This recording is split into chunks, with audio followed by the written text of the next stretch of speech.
Miss দেখাই শুরুতেই দেখেন কারা মিছিল কইরা হিন্দু সেজা জয় বাংলা স্লোগান দেয়।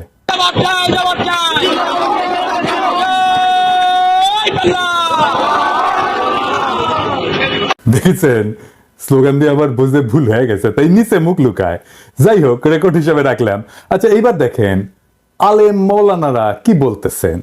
হেফাজত নেতা আল্লামা জুনাইদ আল হাবিব সাহেব সবাইকে শান্ত থাকার জন্য নসিহত করতেছেন, সেটাও শোনেন। আমরা কোন উস্কানিতে সামনের দিকে অগ্রসর হব না, আমরা কোন উস্কানিতে পা দেব না, আমরা কোন ফাঁকা ফাঁদেও পা দেব না। আমাদের দেশ বাংলাদেশ, এই দেশকে সাম্প্রদায়িক সম্প্রীতি মুক্ত দেশ। যারা দুনিয়াব্যাপী প্রচার চালায় বাংলাদেশের মুসলমানেরা উগ্র, সাম্প্রদায়িক, দাঙ্গাবাজ, দেখেছেন সেই মুসলমান সম্প্রদায়ের ধর্মীয় নেতারা কেমন কইরা শান্ত থাকার আহ্বান জানাইতেছে। তবে আমার আজকের বিষয়টা ইসকর না, এই প্রসঙ্গে বইলা রাখলাম আর কি, চোখের সামনে আসলো তাই। আজকের বিষয় হইতেছে আমাদের মির্জা ফখরুল সাহেব। উনি তো কামান দাগিচ্ছেন। আসেন আমরা উনার কথা আগে শুনি। আমি কয়েকটা দিনে আমরা খুব উদ্বিগ্ন, ভয়াবহ। আপনি চিন্তা করতে পারেন ধর্মকে কেন্দ্র করে কি উন্মাদনা শুরু হয়েছে বাংলাদেশে। আপনি চিন্তা করতে পারেন যে মুক্ত স্বাধীন মিডিয়ার জন্য, প্রেসের জন্য, সংবাদপত্রের জন্য আমরা এতদিন লড়াই করলাম, তারা অফিস পুড়িয়ে দিচ্ছে।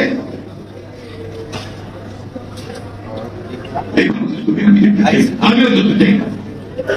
উনি বলছেন যে বিএনপি দেশের পরিস্থিতি নিয়ে খুবই চিন্তিত। আচ্ছা, ভয়াবহভাবে উদ্বিগ্ন কেন? উনি বলছেন আপনারা চিন্তা করতে পারেন ধর্মকে কেন্দ্র কইরা কি উন্মাদনা শুরু হয়েছে বাংলাদেশে। আপনি চিন্তা করতে পারেন মুক্ত স্বাধীন মিডিয়ার জন্য, প্রেসের জন্য আমরা এতদিন লড়াই করলাম, তার অফিস পুরাই দিচ্ছে। তাই নাকি মির্জা ভাই? কুটি পুরানো হয়েছে। এই বাংলাদেশ তো দেখতে চাইনি, আমি অন্তত দেখতে চাই না। তাই নাকি মির্জা ভাই? পত্রিকা অফিস কই পুরানো হয়েছে? এই যে ধর্ম নিয়ে উন্মাদনা শুরু হয়েছে, কে করছে? কন না কেন? ইসকনের কথা বলেন না কেন? ইসকন যে একজনের কুপায় মারছে তার কথা বলেন না কেন? ভাসুরের নাম মুখে নিতে লজ্জা লাগে। ওই যে চট্টগ্রামের আইনজীবীরে কুপায় মারলো, কোনো বিবৃতি দিচ্ছেন? দেন নাই। প্রথম আলো ডেইলি স্টার নিয়ে একেবারে দিওয়ানা হয়ে গেছেন। আপনি প্রধান রাজনৈতিক দলের নেতা, আপনি গেছেন চট্টগ্রামে, আমাদের নিহত ভাইয়ের জানাজায় গেছেন? যান নাই। তো পত্রিকা অফিস পুরানোর কথা থেকে আমি ভাবলাম যে আমি নিজে ভুল দেখছি কিনা, তাই একটা পোস্ট দিলাম ফেসবুকে। এই যে এটা প্রায় 12,000 লাইক পড়েছে। কেউ কইল না পত্রিকা অফিসে গত এক সপ্তাহ পুরানো হয়েছে। আপনাকে মির্জা ভাই আবেগ কাজ করেছে, প্রথম আলো যখন আসছে বিবেক কাজ করে নাই। আমাদের দানব হিসাবে উপস্থাপন করবেন, আপনার বন্ধু মতি আলু কয়া দিছে নাকি? নাকি আপনার দলের কেউ কইছে? নাকি আপনি নিজে দেখছেন? দেশের সবচেয়ে বড় দলের শীর্ষ নেতা আপনি, মুরব্বী মানুষ, আপনার মুখে কথাই রেফারেন্স। আপনি সতর্ক হইয়া কথা না বললে তো মুশকিল মির্জা ভাই। উনি এখানে থামেন নাই, আরো বলছেন দুর্ভাগ্য আমাদের কিছু সংখ্যক মানুষ, তারা নিজেদের অত্যন্ত জনপ্রিয়, সবচেয়ে দেশপ্রেমিক বলে মনে করেন। খোটাটা মনে রেখেন কি দিয়ে খোটা মারতেছে। আর গোটা জাতিকে আজকে তারা বিভাজনের দিকে উস্কে দিয়ে একটা অন্ধকারের দিকে ঠেলে দিচ্ছেন। সেজন্য ওনার আলো দরকার, প্রথম আলো, বুঝাও। আপনারা ঠান্ডা মাথায় চিন্তা করবেন যে যারা দেশকে বিভাজনের দিকে ঠেলছে, অনৈক্যের দিকে ঠেলছে, তারা আমাদের আসল শত্রু না মিত্র? আসলেই তো আমাদের দেখতে হবে বিভাজনের দিকে কে ঠেলিচ্ছে, এটা আমরা দেখবো। আইসেন। হ্যাঁ মির্জা ভাই খারাপ একটু হাইসেনি। আপনি বিভাজনের কথা কইছেন, আমি ইউজুয়ালি এসব জায়গায় এসে একটা ডার্টি জোকস টোকস বলি, আপনার ক্ষেত্রে সেটা বলবো না, এই তো ঝামেলা হয়ে গেল। যাই হোক, বিভাজন কে করিছে? আপনি কি বলেছেন জামাতকে নিয়ে? দেখেন জামাতের পক্ষ থেকে আসা বক্তব্যের বিপরীতে তিনি বলছেন যারা ভোটে জিততে পারবে না, সরকার চালাইতে পারবে না, তারা এসব কথা বলে। একসময় জোট সিংকে কি তাচ্ছিল। আপনারা সেনা প্রধানের ডাক পাইয়া যে ড্যাং ড্যাং করতে করতে ক্যান্টনমেন্টে গেলেন, তারপর একটা তত্ত্বাবধায়ক সরকার বানালেন, ধ্বজভঙ্গ উপদেষ্টা দিয়ে খুঁজে খুঁজে বের করে আনছেন। দিনে 6 বার অ্যাডাল্ট ডায়াপার বদলাইতে হয়। আমাদের জিজ্ঞেসিলেন যে কি মত আপনাদের? হ্যাঁ ঐক্যের কথা কইছেন এখন। বাপরে, দেশের মালিক সেজে গেছেন না? ছাত্র শিবির ছাত্রদল মারপিট শুরু হইলো। আপনার ছাত্র দলে চট্টগ্রামে পোলারা আমারে কমপ্লেন দিল আমার ইনবক্সে এসে যে আপনার প্রিয় ছাত্র শিবির কইরা একবার কয় আপনার প্রিয় ছাত্র শিবির। কবে প্রশংসা করছিলাম ওই একটা সারিন্দা বাজায় আর কি। ওই কয় আমার প্রিয়, আপনার প্রিয় ছাত্র শিবির আমগরে মারতেছে, কিছু একটা করেন। তা আমি কইলাম দুই সংগঠনকে নিয়ে বসবো, এভাবে মারপিট করলে কেমন করে হবে? ফ্যাসি বিরোধী দলগুলা, ছাত্র শিবির ছাত্র দল দুই দলে কিন্তু রাজি হইলো। টাইম ঠিক হইলো। ছাত্র দলের প্রেসিডেন্ট সেক্রেটারি, ছাত্র শিবিরের প্রেসিডেন্ট সেক্রেটারি কেন্দ্রীয় একসাথে কথা বলে টাইম ঠিক হইলো। আমার টাইম সকাল 5টা, আমি চোখ মুছতে মুছতে উঠিয়া জুম মিটিং এ বসলাম। ছাত্র শিবিরের প্রেসিডেন্ট সেক্রেটারি আসলো, ছাত্র দল আসলো না। ফোন দিলাম, কয় আমরা তো ট্যুর করতেছি। আমি বললাম আচ্ছা ঠিক আছে, ট্যুর শেষ কইরা তারপরে কইয়েন, আমরা বসবুনি আবার। পরে আর করলো না। শুনলাম বিএনপি শীর্ষ নেতারা চায় না, মারপিট যে হচ্ছে সেটা বন্ধ করার জন্য ডায়ালগ করতে রাজি না বিএনপি। জাহাঙ্গীরনগরে ছাত্র শিবির থাকলে সেখানে ছাত্র দল যায় না। আর কে কমপ্লেন করেছে যে ছাত্র শিবির কেন এটি? বামেরা না করলে ছাত্র দল করেছে।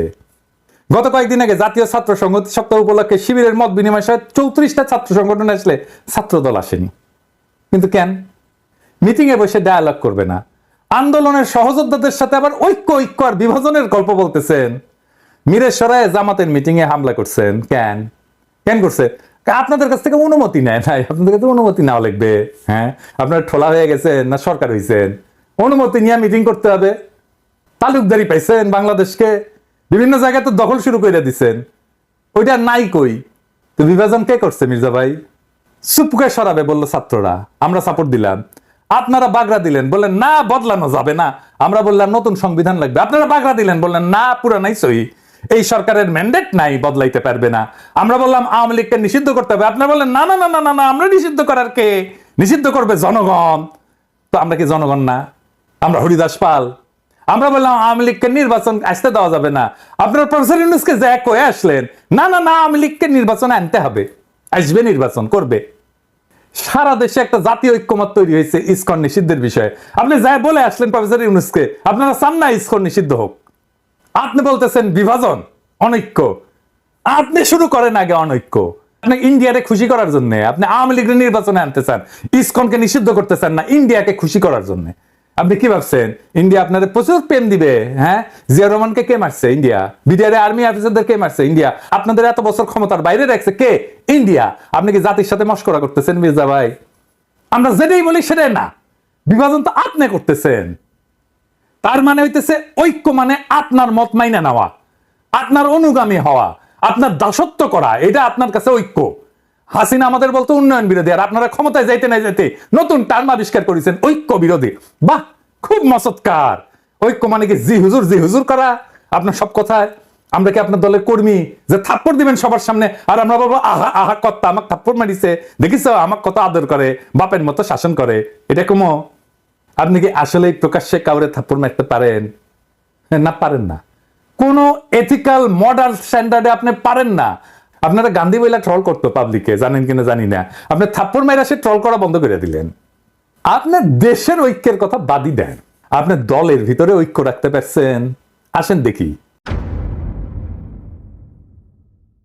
হাসিনা পলানোর পরে আপনার দলের অন্তর্কোন্দলে 19 জন নিহত হয়েছে, আহত হয়েছে 556 জন। আমি গুনছি। এডিটর সাহেব দেখান, একটার পর একটা নিউজ দেখান। দেখান এডিটর সাহেব কতজন নিহত হয়েছে, যোগ কইরা দেখান।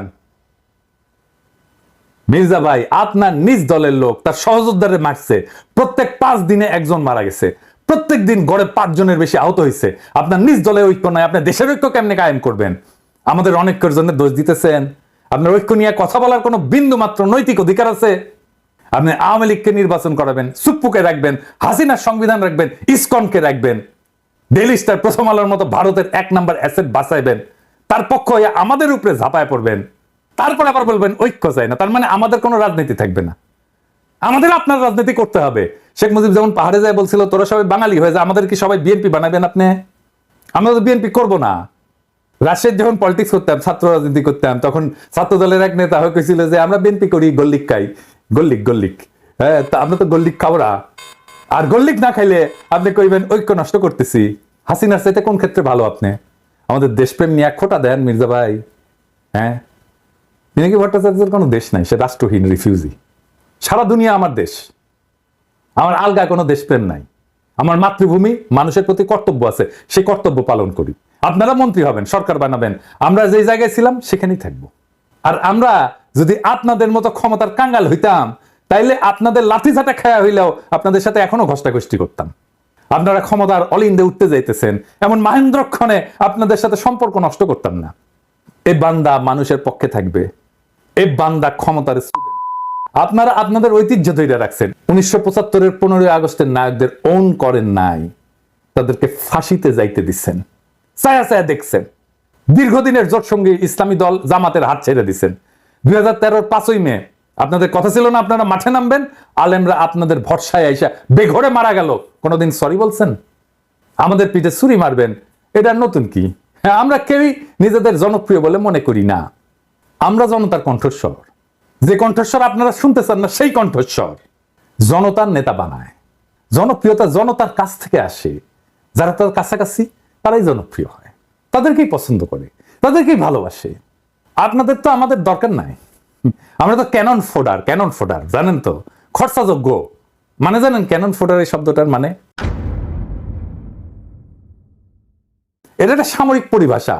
এটা খুব অল্প ট্রেনিং পাওয়া সৈন্যদের ক্ষেত্রে বোঝানোর জন্য ব্যবহার করা হয়, যারা যুদ্ধে শত্রুর কামানের গোলার আঘাতে প্রথম সারিতে মারা যাওয়ার জন্য তাদেরকে পাঠানো হয়, মানে কামানের খাদ্য আর কি। এইটা সাধারণত সেই সৈন্যদের জন্য বলা হয় যারা সংখ্যায় বেশি, কম প্রশিক্ষিত বা কম গুরুত্বপূর্ণ। তাদেরকে কৌশলগতভাবে শত্রু আক্রমণ ঠেকানোর জন্য মূল বাহিনীকে সুরক্ষিত রাখতে ব্যবহার করা হয়। মূল বাহিনীর সামনে ক্যানন ফোডাররা থাকে, এবং আধুনিক সময়ে ক্যানন ফোডার শব্দটা রূপক করতে ব্যবহার করা হয়, যেখানে এমন লোকদেরকে বোঝায় যাদের সহজে খরচাযোগ্য মনে করা হয়। কোনো উচ্চতর লক্ষ্য অর্জনের জন্য তাদেরকে ব্যবহার করা হয়। তাদের জীবন বা মূল্যকে যথেষ্ট গুরুত্ব দেওয়া হয় না। যেমন আপনাদের আন্দোলন সংগ্রামে রক্ত দেওয়ার সময় মাদ্রাসা ছাত্রদের লাগে, গরিব মানুষদের লাগে, গরিব মানুষের পোলাদের লাগে, তারপরে যে ক্ষমতায় বসেন আপনারা এলিটেরা, ওরা ক্যানন ফোডার, আপনার ক্ষমতায় যাওয়ার সিঁড়ি। আপনাদের প্রথম আলো আছে, ডেইলি স্টার আছে, মোদির ভারত আছে, বাইডেনের আমেরিকা আছে। আমরা কোন হরিদাস পাল? আমরা সেই প্রথম সারির সৈনিক। আমরা নির্বাসনে থাকবো, আমরা মইরা গিয়া আপনার ক্ষমতায় যাওয়ার সিঁড়ি তৈরি করে দিব, রাত নাই দিন নাই অ্যাক্টিভিজম করব, তারপরে আমাদেরকে পিঠে ছুরি মেয়েরা আপনারা তার উপর দিয়ে যে সিংহাসনে বসবেন। আপনাদের লজ্জা হইল না নওয়াবের আমন্ত্রণে যায় লড়াইয়ের সাথীদের বিরুদ্ধে কথা বলতে? নওয়াব মানে সংবাদপত্র মালিকদের সংগঠন, এর প্রেসিডেন্টকে জানেন? সেই দুর্বৃত্ত ব্যবসায়ী একা আজাদ। এডিটর সাহেব দেখান তার ভিডিও। প্রথমত আমি তোমাকে চাই, শেষ পর্যন্ত তোমাকে চাই, আবার দেখান। মাননীয় প্রধানমন্ত্রী, আমরা উন্নয়নশীল দেশ থেকে মধ্যম আয়ের দেশে উন্নীত হতে যাচ্ছি। অনেক অসম্ভব আপনি সম্ভব করেছেন। ব্যবসায়ীরা নিরাপদে ব্যবসা করতে পারছেন। আপনি রাজনীতিক স্থিতিশীলতা এনেছেন। স্থিতিশীলতাই সমৃদ্ধি ও শান্তি আনে। এই জন্যই বলি শেখ হাসিনার সরকার বারবার দরকার। তাই শিল্পী কবির সুমনের জনপ্রিয় গানের ভাষায় বলতে চাই, প্রথমত আমি তোমাকে চাই, শেষ পর্যন্ত আমি তোমাকে চাই, ভীষণ অসম্ভবও তোমাকে চাই। জয় বাংলা, জয় বঙ্গবন্ধু। এর আমন্ত্রণে যাই এক কথা বলে রাজনৈতিক দলের লোকেরা। নওয়াবের মিটিং এ তো আপনাদের যা প্রশ্ন করা উচিত ছিল যে ফ্যাসিবাদের সময় অধিকাংশ গণমাধ্যম মালিক খুনি হাসিনা সরকারের পক্ষ নিছে, এই বিষয়ে নওয়াবের বক্তব্য কি? আপনাদের তো প্রশ্ন করা উচিত ছিল হাসিনার দুঃশাসনে বন্ধ করে দেওয়া পত্র পত্রিকা টেলিভিশন চ্যানেলগুলোর ক্ষেত্রে তখন নওয়াবের ভূমিকা কি ছিল? আমার দেশ বন্ধ হয় নাই? সংগ্রামের সম্পাদককে তার অফিস থেকে টাইনে নিয়ে এসে মাইরা পুলিশে দিয়ে দেওয়া হয় নাই? কেন তারা এ নিয়ে প্রতিবাদ করে নাই? সেই নীরবতা ফ্যাসিস্ট সরকারকে সমর্থন জানানো না? দিগন্ত টেলিভিশন বন্ধ হয় নাই? বেশিরভাগ গণমাধ্যম মালিক সাংবাদিকতার পেশার সাথে সরাসরি জড়িত না, কিন্তু মালিক বইনে বসছেন। তারা বছরের পর বছর লোকসানের অজুহাত দেখায় সাংবাদিক এবং সংবাদকর্মীদের ন্যায্য মজুরি এবং প্রাপ্য সুবিধা থেকে বঞ্চিত করেন। তাহলে কোন স্বার্থে তারা কোটি কোটি টাকা লোকসানের পরও গণমাধ্যমে বিনিয়োগ করতেই থাকেন? দেশের মানুষ এই রহস্যের উত্তর জানতে চায়। প্রথম আলো, ডেইলি স্টার স্বাধীন সাংবাদিকতা করে? আসেন আমরা ঠিক এই নওয়াবের এই প্রোগ্রামের নিউজটা দেখি, সেটাই পর্যালোচনা করি। এইখানে প্রথম আলো নিউজ করছে, এখানে যারা আমাদের গালাইছে তাদের কোট করছে। দেখেন এই যে দেখেন কে কে গালাইছে, নামগুলো দেখান। মনে হচ্ছে সবাই আমাদের গালাইছে যারা গেছিল, তাই না? আচ্ছা দেখেন এবি পার্টির মজিবুর রহমান মঞ্জু কি বলছিল এই প্রোগ্রামে, পুরোটাই শুনুন। আমি খোলামেলা ভাবে বলছি, প্রথম আলোর বিরুদ্ধে অভিযোগ কি, ডেইলি স্টারের বিরুদ্ধে অভিযোগ কি? যারা অভিযোগ দিয়েছেন দুই পক্ষকে নিয়ে কি বসা যায় না? কেউ কি বসার উদ্যোগ নিয়েছেন? বসেন, কথা বলেন। যদি সত্যিকার অর্থে আমাদের কোনো ব্যাড রিপোর্টিং এর কারণে কেউ যদি ক্ষতিগ্রস্ত হয়, আমরা কেন তাকে সরি বলবো না? কেন সেটা সমাধান করবো না? আমরা যে জিনিসটা টেবিলে সমাধান